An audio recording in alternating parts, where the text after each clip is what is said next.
¿Alguna vez alguien se ha puesto a pensar cómo se crean esas inteligencias artificiales que, no sé, parecen adivinar justo lo que queremos? Ya sabes, recomendaciones de pelis, el pronóstico del tiempo. Sí, sí, es algo que vemos todos los días. Y bueno, mucho de eso se basa en lo que llamamos aprendizaje automático o machine learning, ¿no? Exacto. Y hoy justamente queremos meternos de lleno a explorar cómo es ese proceso. O sea, cómo se desarrollan y se entrenan esos modelos de aprendizaje automático. Así es. Y aunque a veces suene como magia, ¿verdad? Detrás hay un proceso bastante metódico. Y hay que decirlo, muchas veces lleno de desafíos interesantes. Nos vamos a basar en unos materiales educativos que justo desglosan esto paso a paso. La idea es entender bien las etapas, los retos que surgen y qué estrategias se usan. El objetivo, digamos, es comprender cómo se construye un modelo que funcione, ¿no? Desde que nace la idea o la necesidad hasta que vemos si de verdad sirve para algo. Y tocaremos puntos clave como por qué los datos son tan importantes y cómo elegir las herramientas. Ok, perfecto. Entonces, a ver, entremos en materia. Si dices que es un proceso metódico, ¿existe como un mapa, una guía general que se siga normalmente en la industria? Sí, y eso es fundamental, ¿eh? Hay un marco de trabajo que se usa muchísimo. Se llama CRISP-DM. CRISP-DM. Suena como a sigla técnica. Lo es. Viene del inglés. Cross Industry Standard Process for Data Mining. Sería algo así como proceso estándar interindustrial para la minería de datos. Es como la hoja de ruta más aceptada para estos proyectos de ciencia de datos y machine learning. Entiendo. Una hoja de ruta estándar. ¿Y qué pasos tiene, así a grandes rasgos, para darnos una idea? Pues mira, empieza con algo que puede parecer obvio, pero que es la base de todo, la comprensión del negocio. O sea, entender bien el problema que queremos resolver. Ajá. Después viene la comprensión de los datos que tenemos o necesitamos. Luego un paso que suele llevar mucho tiempo, la preparación de los datos. La limpieza y todo eso, imagino. Exacto. El cuarto paso ya es el modelado en sí, que es donde construimos el modelo. Después, la evaluación, para medir qué tan bien funciona. Ok. Y por último, el despliegue, que es ya ponerlo a trabajar en el mundo real. Digamos. Vale. La secuencia parece lógica, pero me llama la atención el primer paso. Comprensión del negocio. Tan importante es pararse a definir el problema antes de empezar a mirar datos o pensar en algoritmos. Uno pensaría que lo tech es lo primero, ¿no? Es que es absolutamente crucial. Piénsalo como construir una casa. Primero necesitas saber para qué se va a usar, ¿no? Si será un hospital, una oficina, viviendas. Claro. Aquí igual.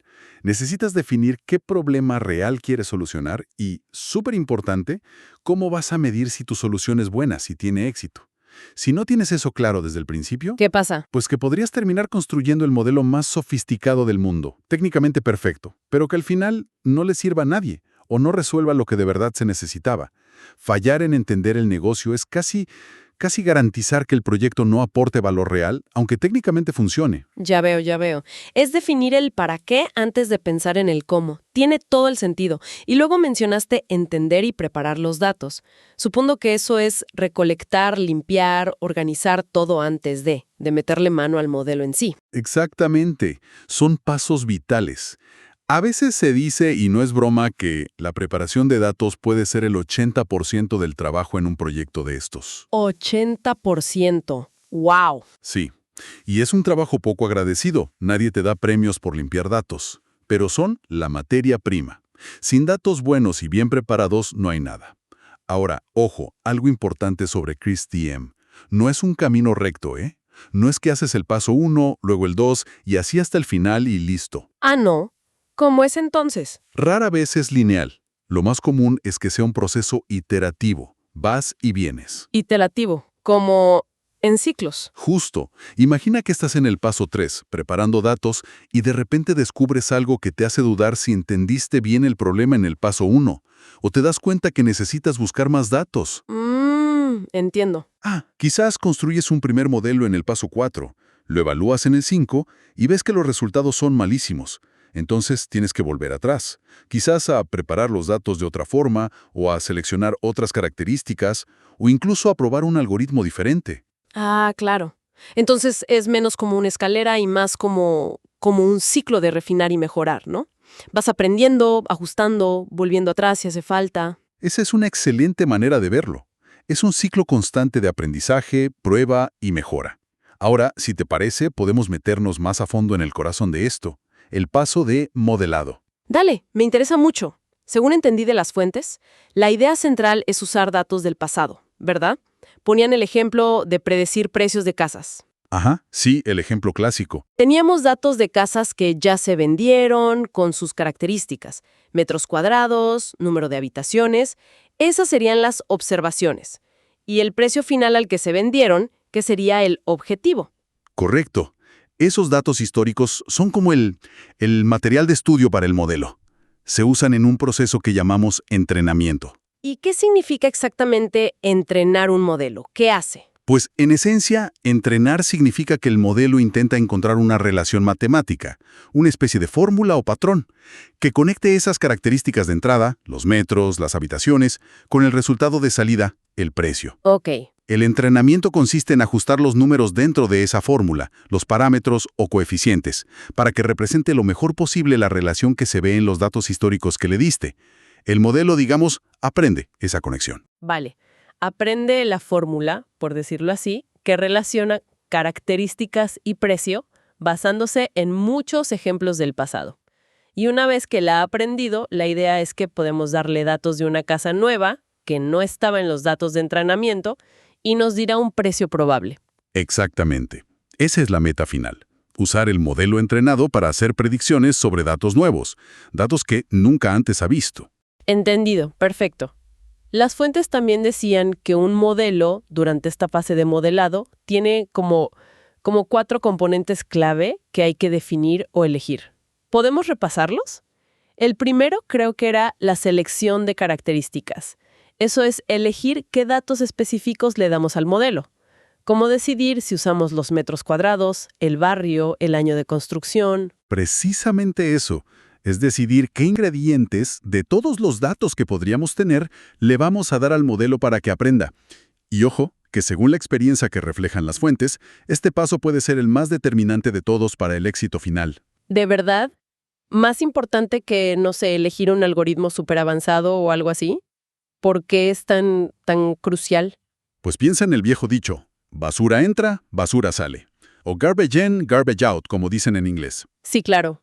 Si tú alimentas al modelo con características que no son relevantes, que tienen mucho ruido o que son de mala calidad, da igual lo sofisticado que sea el algoritmo que uses después, el resultado va a ser pobre. La calidad y la relevancia de la información de entrada son como el techo de lo que el modelo puede llegar a aprender. Define su universo de conocimiento. Claro, tiene toda la lógica. El algoritmo no puede inventar información buena si no se la das. Y estas características, ¿cómo se eligen? ¿De dónde salen? ¿Es solo intuición? Bueno, un poco de intuición y experiencia ayuda, pero no es solo eso. Generalmente surgen de la intersección de dos cosas. Por un lado, lo que creemos o sabemos que influye en el problema. Esto viene del conocimiento del negocio, de hablar con expertos, de investigación previa. Ajá. Y por otro lado, los datos que realmente tenemos disponibles o que podemos conseguir y medir de forma fiable. O sea, es un cruce entre la teoría, lo que debería importar, y la práctica, lo que podemos medir. Entiendo. Y justo sobre esto, las fuentes ponían un ejemplo buenísimo, me pareció muy claro.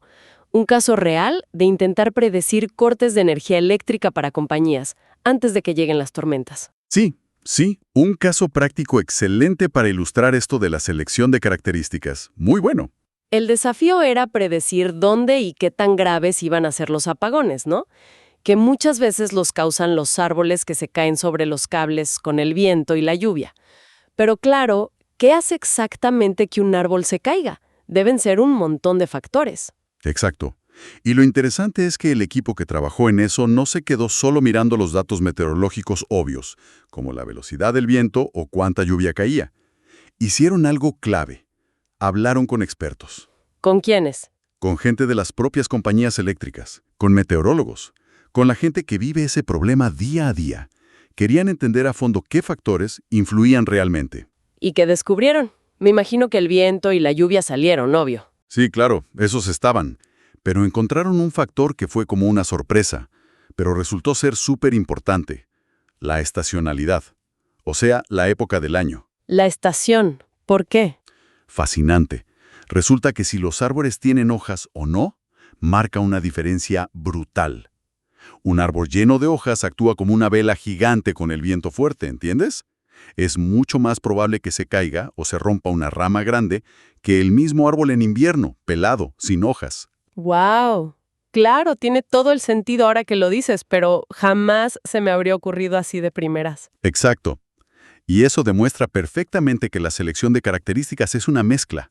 Hay factores obvios que salen de los datos crudos, pero otros, a veces los más predictivos, requieren investigación, requieren hablar con los que saben, requieren pensar más allá de la hoja de cálculo. Qué buen ejemplo. Entonces, para hacer esta selección, ¿qué métodos se usan en la práctica? Mencionaban varios, ¿no? Sí, hay distintas técnicas que se suelen combinar. Primero, el conocimiento experto, como ya vimos. Hablar con la gente que conoce el dominio del problema es invaluable, fundamental. Ok, hablar con los que saben. ¿Qué más? Luego está la visualización de datos, o sea, hacer gráficos para explorar visualmente si hay relaciones entre posibles características y lo que quieres predecir.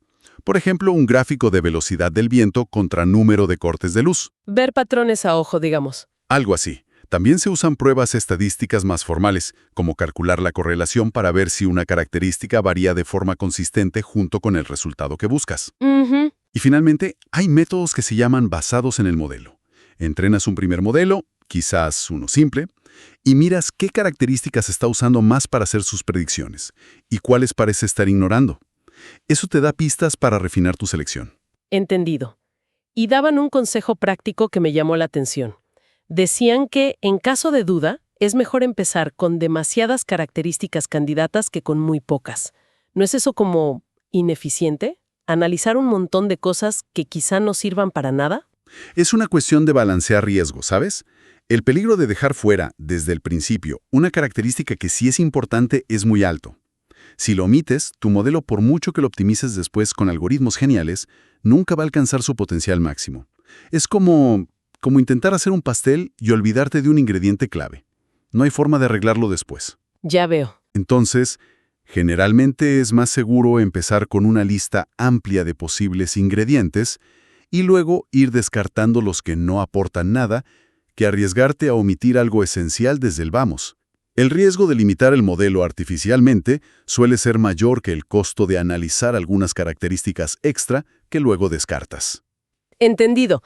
Es más fácil podar que adivinar qué te faltó. Clarísimo. Pasemos entonces al segundo componente clave del modelado que mencionaban, la selección de algoritmo.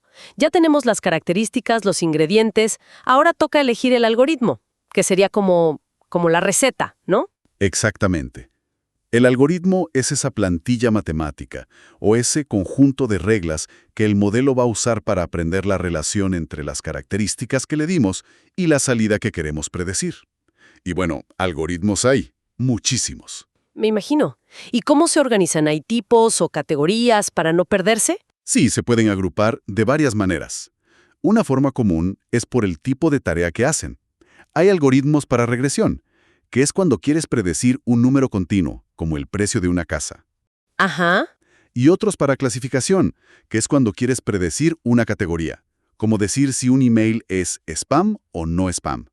Ok, regresión o clasificación. ¿Alguna otra forma de agruparlos? Sí, también se habla mucho de algoritmos paramétricos versus no paramétricos. ¿Paramétricos y no paramétricos?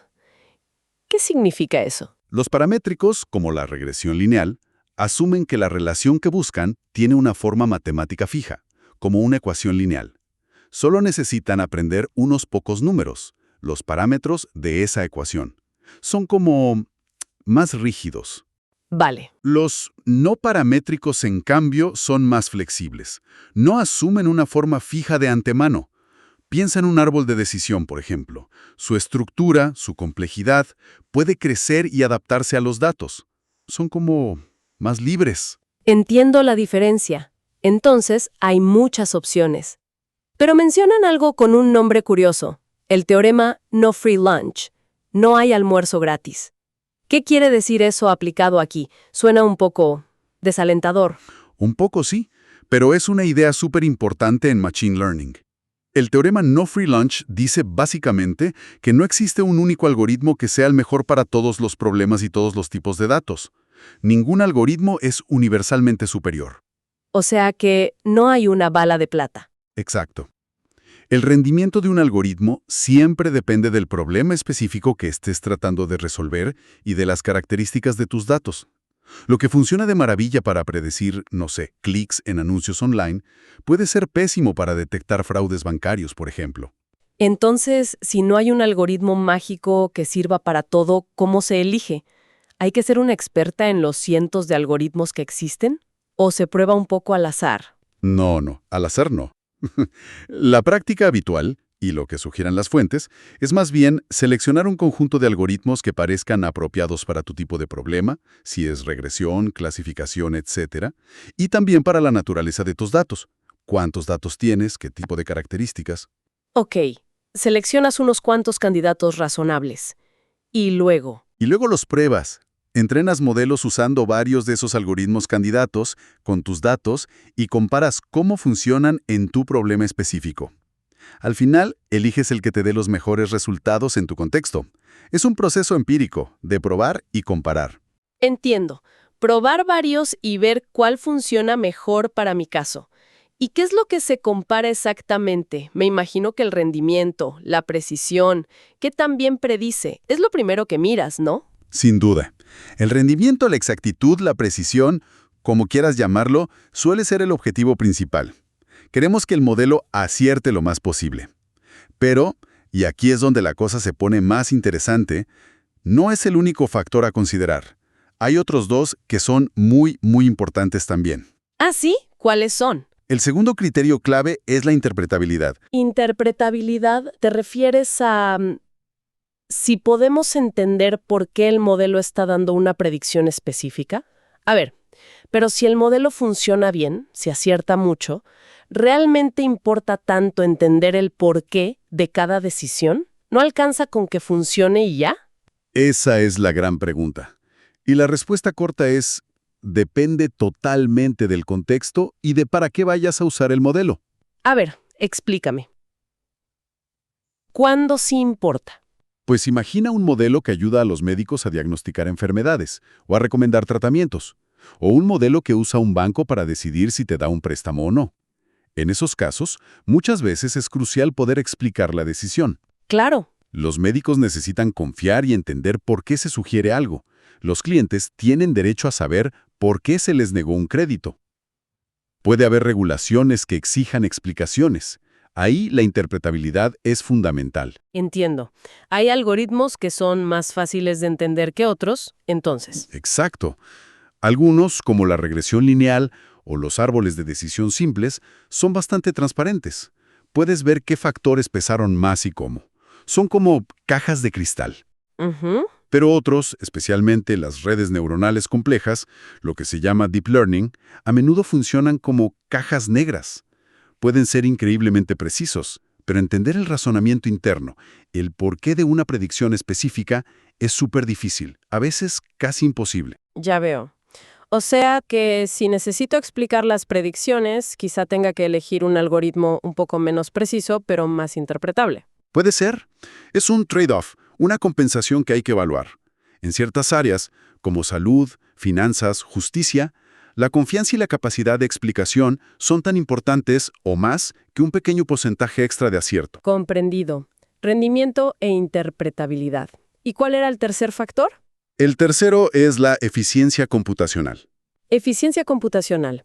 Eso se refiere a cuántos recursos necesita el algoritmo, como tiempo de cálculo, potencia de la computadora, memoria. Justo eso. Tanto para entrenar el modelo, que a veces puede llevar mucho tiempo y recursos, como para usarlo después para hacer predicciones. ¿Y varía mucho eso entre algoritmos? ¿Realmente importa si tarda un segundo o una hora en dar una predicción? Varía enormemente. Y sí que importa, y mucho a veces. Mira, algoritmos simples como la regresión lineal pueden entrenarse en segundos en una laptop normal y hacer predicciones casi instantáneamente. Ok, rápidos y baratos, digamos. Sí, pero en el otro extremo, Entrenar modelos muy grandes de Deep Learning, esos que hacen cosas asombrosas con imágenes o lenguaje, puede llevar días, semanas enteras, incluso usando hardware súper especializado y caro como GPUs o TPUs. Semanas. Wow. Y luego, usar ese modelo ya entrenado para hacer una predicción también puede requerir más tiempo y más potencia de cálculo. Si tú necesitas, por ejemplo, dar recomendaciones personalizadas en tiempo real a millones de usuarios en una web, un modelo que tarda varios segundos en dar cada recomendación, por muy preciso que sea, podría ser inviable. Necesitas algo rápido. Claro, entiendo. Entonces, la elección del algoritmo no es solo buscar el que sale primero en un ranking de precisión, es como hacer malabares con tres pelotas. ¿Qué tan bien funciona? Rendimiento. ¿Qué tan fácil es entenderlo?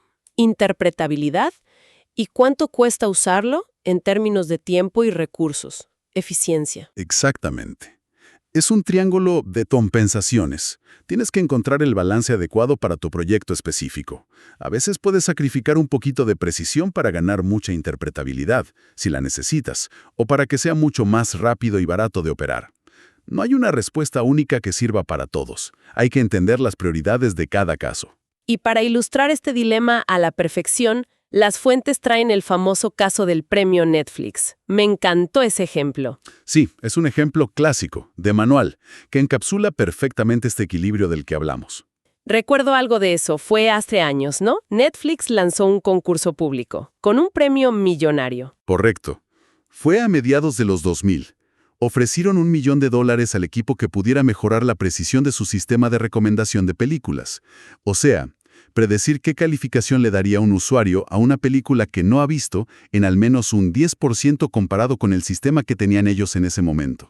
¿Y publicaron datos para que la gente trabajara? Sí, publicaron un conjunto de datos enorme para la época, con 100 millones de calificaciones anónimas de usuarios a películas. Fue un hito en la comunidad de Machine Learning. Y alguien lo logró. Alguien se llevó el millón. Sí, después de casi 3 años de competencia, un equipo llamado Bellcore's Pragmatic Chaos ganó el premio.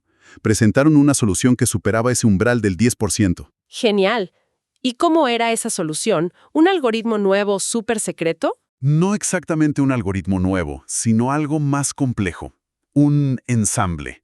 Básicamente combinaron las predicciones de muchísimos modelos y algoritmos diferentes. Cientos de ellos, de una forma muy sofisticada. Técnicamente era impresionante, muy complejo. ¡Wow! Suena complicado. Me imagino la alegría en Netflix, listos para implementar esa maravilla y mejorar sus recomendaciones un 10%. Pues, aquí viene lo más sorprendente de la historia. Netflix decidió no implementar la solución ganadora en su plataforma real. ¿Qué? ¿Cómo que no? Después de todo el bombo del concurso, el premio millonario, ¿por qué harían algo así? No tiene sentido. Ahí es donde volvemos a nuestros 3 criterios: rendimiento, interpretabilidad y eficiencia. El concurso se hizo con un dataset de 100 millones de calificaciones, pero la plataforma real de Netflix en ese momento ya manejaba, y hoy ni te cuento, miles de millones de calificaciones. La escala era órdenes de magnitud mayor. Claro, mucho más grande. Entonces, los ingenieros de Netflix se sentaron a analizar la solución ganadora. Vieron la enorme complejidad de ese ensamble de cientos de modelos. Evaluaron el gigantesco esfuerzo de ingeniería que les llevaría a integrar eso en su sistema de producción, mantenerlo, escalarlo, Uf, me imagino. y calcularon el costo computacional que tendría operar ese monstruo continuamente, con miles de millones de datos para dar recomendaciones a todos sus usuarios. Y los números no cerraron, ¿no? Exacto. Llegaron a la conclusión de que el costo y la complejidad de implementar y operar ese modelo súper preciso superaban por mucho el beneficio que les daría ese 10% extra de precisión teórica. En el mundo real, con sus limitaciones de ingeniería, presupuesto y necesidad de servir a millones rápidamente, simplemente no valía la pena. Increíble. Optaron por seguir usando y mejorando soluciones quizás un poquito menos precisas en el papel, en el concurso, pero que eran mucho más simples, más eficientes, más baratas de operar y más fáciles de mantener y evolucionar a la escala masiva que ellos necesitaban. Vaya lección. Qué clara demostración de pragmatismo. Entonces, la moraleja es, en el mundo real, la precisión teórica no siempre es la reina. Los costos de implementación, la complejidad del sistema, la eficiencia computacional a escala, todo eso puede hacer que un modelo que en el laboratorio parece un poquito peor, sea en realidad la opción correcta para el negocio. Precisamente. Es un recordatorio constante de que el desarrollo de modelos de Machine Learning no ocurre en el vacío, en un laboratorio abstracto. Ocurre dentro de las realidades, las restricciones y los objetivos concretos de una organización, de un negocio. Hay que tener siempre esa visión global. Qué interesante. Entonces, haciendo un repaso rápido de todo lo que exploramos hoy, vimos que construir un modelo de Machine Learning, aunque parezca muy complejo, en realidad sigue un proceso bastante estructurado, a menudo guiado por este marco CRISP-DM, y que es fundamentalmente iterativo, ¿no? Un ciclo constante de refinar. Exacto. Resaltamos también lo crítica que es la selección de características. La calidad de los ingredientes que le damos al modelo es clave. Y cómo muchas veces el conocimiento de los expertos, el hablar con la gente que sabe del tema, es fundamental para encontrar esas características que realmente marcan la diferencia más allá de lo obvio en los datos. Y acabamos de ver que elegir un algoritmo no es solo buscar el mejor en un ranking abstracto, sino que se trata de encontrar un equilibrio muy delicado para cada problema particular. Un equilibrio entre qué tan bien funciona el rendimiento, qué tan fácil es entender por qué funciona así, la interpretabilidad, y cuánto cuesta ponerlo a funcionar, la eficiencia. La historia del Netflix nos lo dejó clarísimo. Totalmente. Y creo que comprender estos pasos, estos componentes clave como las características y los algoritmos, y sobre todo entender estas tensiones, estos equilibrios, permite abordar los proyectos de aprendizaje automático de una forma mucho más estratégica, más informada. Ayuda a no sentirse tan abrumada por la complejidad técnica y a tomar mejores decisiones. Da un marco, ¿no? Sin duda. Y para cerrar, quizá dejar una última reflexión picando. Considerando toda esta complejidad que vimos, la naturaleza iterativa, la importancia de la intuición humana, de la consulta a expertos, surge una pregunta interesante, ¿no crees? A ver. Mirando hacia el futuro, ¿qué partes de todo este proceso de construcción de modelos creen que la propia inteligencia artificial podría llegar a automatizar más? Quizá la selección de algoritmos, el ajuste de parámetros. Buena pregunta. Y por otro lado, ¿qué elementos creen que seguirán siendo esencialmente humanos, insustituibles, por mucho que avance la tecnología? Pienso en esa comprensión profunda del problema de negocio original, en definir qué significa éxito, en esa sabiduría que viene de la experiencia de los expertos. ¿Cómo será esa colaboración futura entre humanos y máquinas en esta tarea de crear inteligencia? Da para otra charla entera eso. Pero sí, una excelente reflexión para dejar pensando. ¿Dónde termina la máquina y dónde empieza? ¿O dónde debe empezar siempre? El criterio humano. Interesante.